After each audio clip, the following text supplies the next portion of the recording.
Saya Nurmalita Cimramesi dari jurusan Pendidikan Luar Sekolah Universitas Negeri Surabaya. Video ini digunakan untuk memenuhi tugas mata kuliah Micro Teaching pada semester ini. Sebelum masuk pada materi, saya akan menjelaskan sedikit mengenai apa itu pendidikan kesetaraan. Pendidikan kesetaraan sebagai pendidikan alternatif layanan kepada masyarakat yang karena kondisi geografis, sosial budaya, ekonomi, dan psikologis tidak berkesempatan mengikuti pendidikan dasar dan menengah di jalur pendidikan formal. Kurikulum pendidikan kesetaraan dikembangkan mengacu pada kurikulum 2013 pendidikan dasar dan menengah.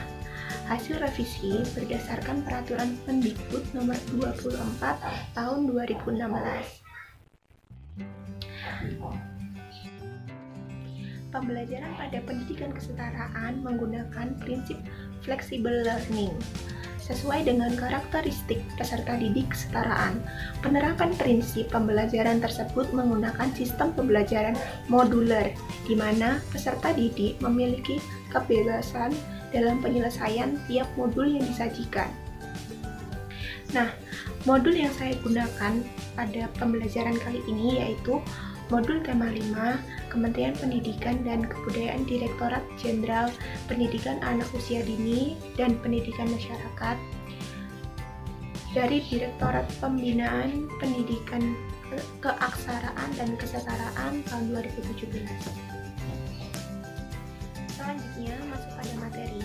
Hari ini kita akan belajar tentang ilmu pengetahuan alam paket A setara SD atau MI tingkat 2 tentang energi di sekitar kita yang meliputi sumber energi, energi alternatif, dan hemat energi. Dapat ditemui dalam kehidupan sehari-hari. Energi dapat kita rasakan keberadaan secara langsung maupun melalui perantara. Energi matahari dapat kita rasakan langsung manfaatnya untuk menjemur pakaian dan peralatan rumah tangga lainnya. Di daerah wisata pantai, berjemur di pantai adalah bagian dari kegiatan wisata yang menyenangkan. Energi sangat bermanfaat bagi kita. Menghemat energi adalah bagian penting yang harus kita pelajari dan terapkan dalam kehidupan sehari-hari. Tahukah kamu apa yang dimaksud dengan energi itu? Energi adalah kemampuan untuk melakukan kerja atau usaha. Manusia memiliki energi berasal dari makanan yang dimakannya, sehingga makanan itu disebut sumber energi. Berikut adalah macam-macam energi. Yang pertama, energi dari minyak bumi, yaitu meliputi minyak tanah atau yang disebut bahan bakar kompor.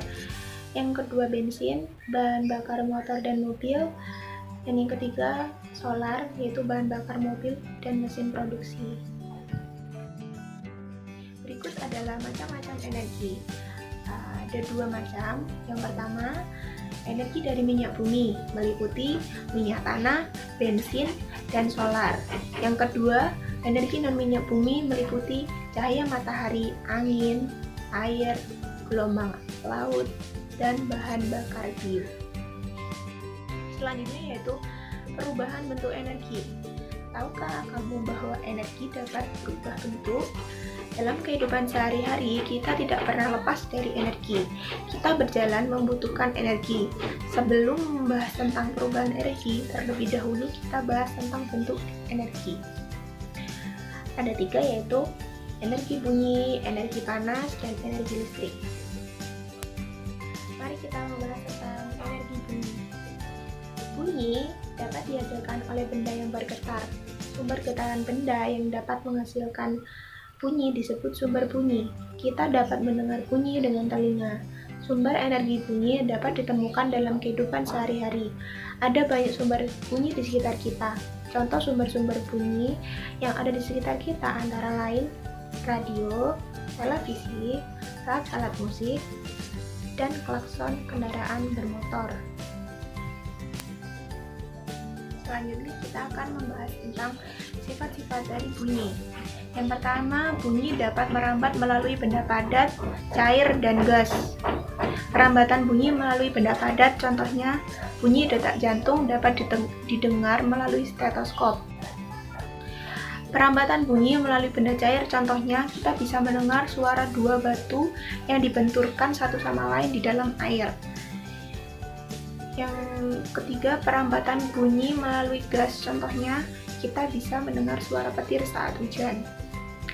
Selanjutnya, bunyi dapat diserap.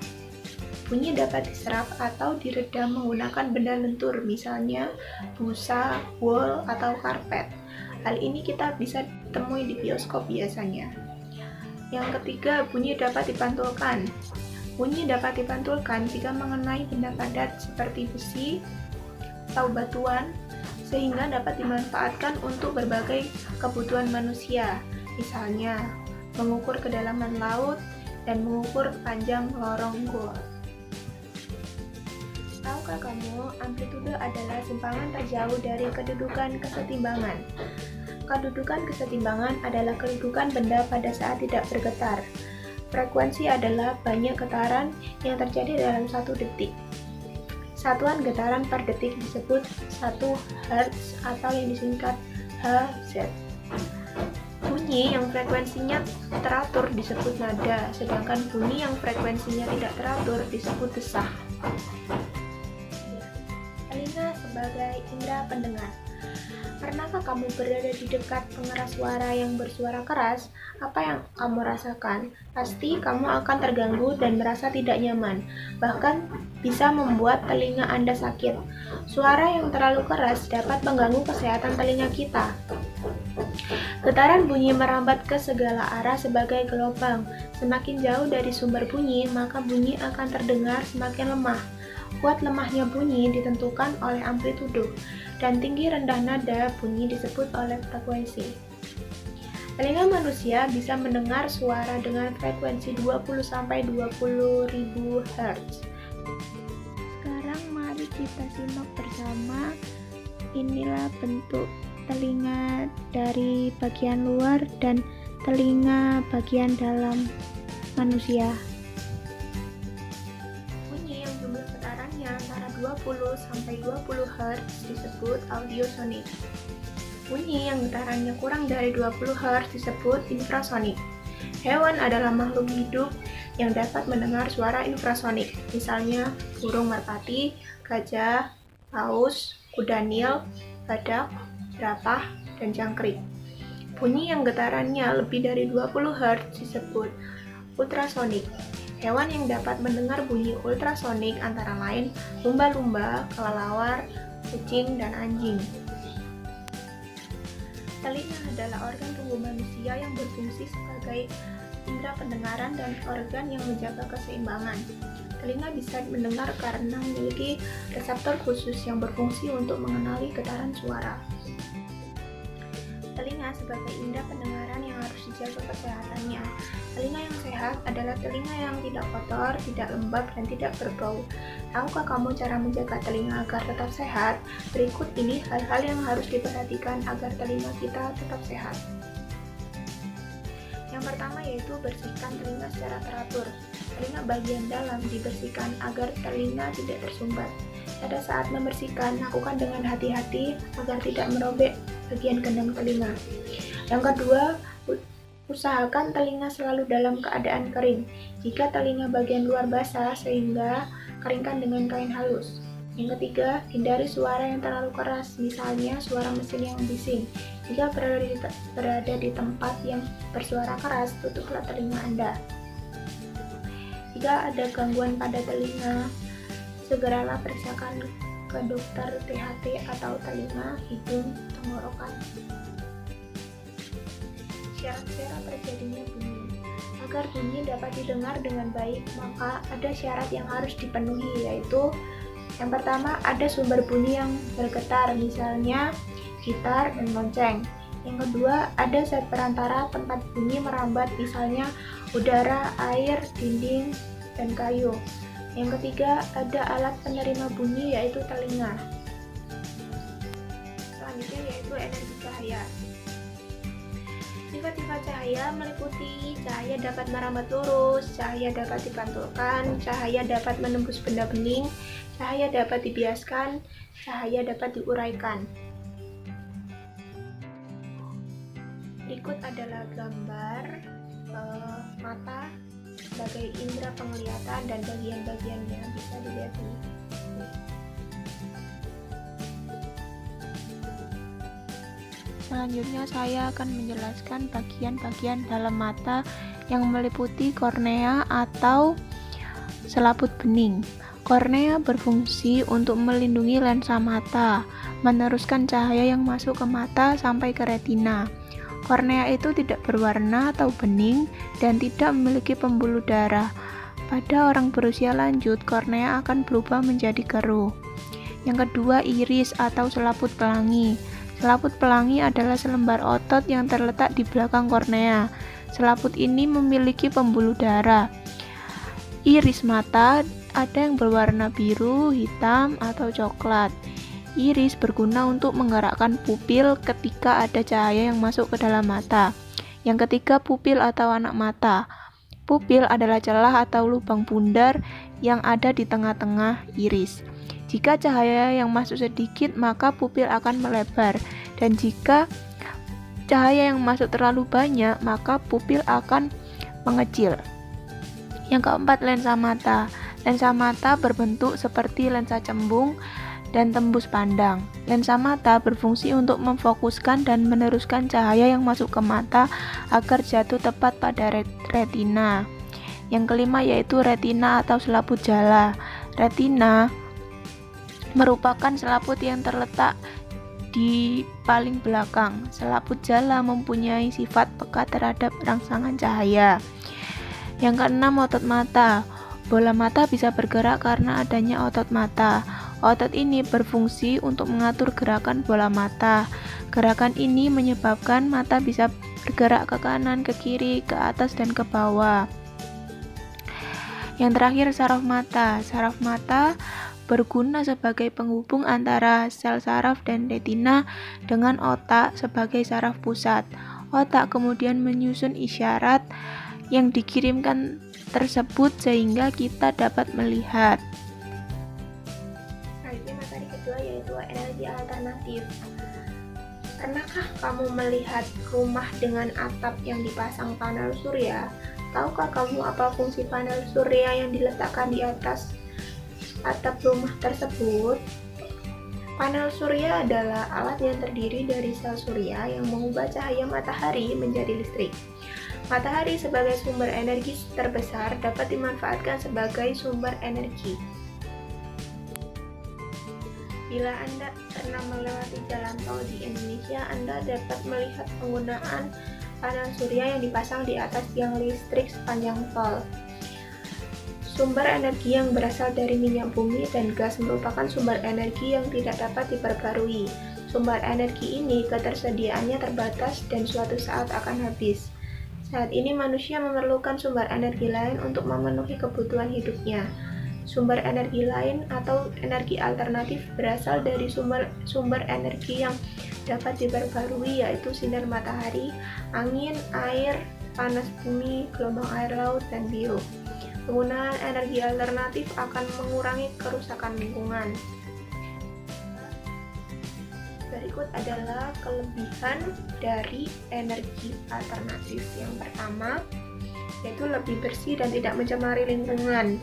Yang kedua, tidak akan habis jika dipakai terus-menerus, berasal dari alam, dan mengurangi kerusakan lingkungan. Untuk kekurangan energi alternatif sendiri yaitu energi yang dihasilkan sangat besar untuk memperolehnya, membutuhkan teknologi yang tinggi dan bergantung pada musim. Jadi yaitu macam-macam energi alternatif. Yang pertama, energi matahari. Matahari menggunakan sumber energi terbesar bagi bumi. Energi matahari dapat berupa energi panas dan energi cahaya. Yang keduanya dapat langsung kita manfaatkan. Energi cahaya matahari membuat bumi menjadi terang di siang hari sehingga kita tidak perlu menyalakan lampu. Energi matahari mempunyai fungsi untuk membantu proses fotosintesis pada tumbuhan. Energi cahaya matahari juga bisa dimanfaatkan oleh manusia sebagai energi alternatif untuk mobil dan pemanas air di rumah dengan memanfaatkan sel surya. kedua yaitu energi angin. Tenaga angin sudah dimanfaatkan oleh orang sejak dahulu untuk menggerakkan perahu layar dan kincir angin. Tenaga angin dimanfaatkan untuk menghasilkan listrik dengan menggunakan alat aerogenerator yang dipasang di lapangan terbuka. Semakin banyak aerogenerator yang digunakan, semakin banyak listrik yang dihasilkan. Yang ketiga yaitu energi air. Air dapat digunakan sebagai sumber energi. Aliran air yang banyak dan deras akan menghasilkan energi yang besar pula. Stasiun pembangkit listrik tenaga air biasanya dibangun di wilayah perbukitan yang sering terjadi hujan. Air yang dibendung dialirkan melalui terowongan yang menurun. Aliran air tersebut memutar turbin yang dihubungkan dengan generator. Generator yang berpusat akan menghasilkan energi listrik. Keempat yaitu energi panas bumi atau geothermal. Panas bumi dapat digunakan untuk menghasilkan listrik. Uap panas bumi akan memutar turbin. Turbin akan memutar generator sehingga akan menghasilkan listrik. Masuk ke materi ketiga yaitu hemat energi. Pentingnya energi dalam kehidupan manusia. Pernahkah kamu mencuci dan menjemur pakaian sendiri? Untuk mencuci dan menjemur pakaian, kamu membutuhkan energi otot. Sedangkan untuk mengeringkan pakaian, kamu akan terbantu dengan adanya energi matahari. Panasnya sinar matahari akan membuat pakaian Anda kering sehingga dapat digunakan kembali. Energi sangat penting bagi kehidupan manusia. Segala aktivitas manusia membutuhkan energi. Energi memberikan manfaat dalam kehidupan sehari-hari. Dan berikut adalah beberapa contoh energi dan manfaatnya dalam kehidupan sehari-hari. Yang pertama yaitu energi cahaya matahari menerangi seluruh dunia, membantu tanaman tumbuh dan berkembang, mengeringkan pakaian dan alat rumah tangga lainnya. Dua, energi bunyi juga digunakan untuk kebutuhan manusia. Energi ini dapat dimanfaatkan untuk mengukur kedalaman laut, pembuatan alat pengeras suara, dan mendeteksi keretakan logam. Yang ketiga, energi listrik sangat dibutuhkan manusia karena banyak manfaatnya untuk menyalakan televisi, radio, kipas angin, AC, dan alat elektronik lainnya. Selanjutnya yaitu cara menghemat energi. Setiap orang dianjurkan untuk menghemat energi, termasuk kita. Hemat energi bermanfaat untuk mengurangi pengeluaran atau biaya rekening listrik rumah tangga. Tahukah kamu bagaimana cara menghemat penggunaan energi listrik di rumah? Berikut adalah cara yang dapat dilakukan. Yang pertama, pakailah lampu hemat energi. Yang kedua, matikan alat listrik yang tidak terpakai. Yang ketiga, gunakan energi listrik lebih efisien. Yang keempat, ikuti saran menggunakan alat listrik secara hemat. Yang kelima, pilih alat elektronik yang memiliki fitur hemat energi. Yang keenam, buka jendela dan gorden di siang hari. Yang terakhir, video ini dibuat untuk memenuhi tugas mata kuliah micro teaching yang seharusnya dilakukan praktek mengajar di kelas secara langsung. Namun karena kondisi saat ini tidak memungkinkan, maka dari itu mohon maaf apabila banyak kekurangan dari saya. Semoga masa pandemi ini segera berakhir dan kita semua dapat beraktivitas sedia kala. Sekian dari saya. Wassalamualaikum warahmatullahi wabarakatuh.